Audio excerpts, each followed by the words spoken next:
দিয়ে করতে হবে। তো এই জন্য আজকে থেকে আমরা নিজেদেরকে কোয়েশ্চেন করবো, আমরা কত মানুষকে দিনের পথে ইসলামের পথে আহ্বান জানিয়েছি, নিজেরা কত আমল করছি, সেই কথাগুলো প্রশ্ন করার জন্য।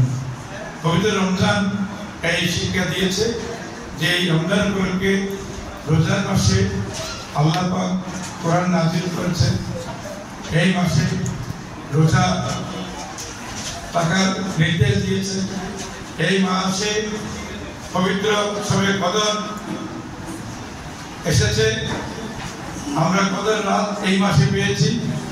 সুতরাং এই মাসে আমরা কোরআনকে অধ্যয়ন করা, রোজা রেখে তাকওয়া শিক্ষা গ্রহণ করা, আর কদর রাত পেয়ে আল্লাহের কাছে আমাদেরকে ক্ষমা চাওয়ার একটা ভালো সুযোগ আমরা যেন কোনো মতে মিস না। কারণ আল্লাহ ক্ষমা না করলে আমরা আসলে কালকে আমাদের দিন আমরা কোনো উপায় নেই। কারণ ক্ষমা করে যদি ক্ষমা পেয়ে যদি আল্লাহ আমাদেরকে যদি আল্লাহ সহজ করে না দেয় জান্নাতে যাওয়ার, আর কোনো উপায় নেই। সে প্রভু তুই আমাদের ক্ষমা করে দাও।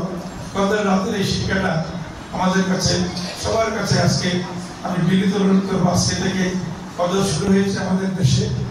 সুতরাং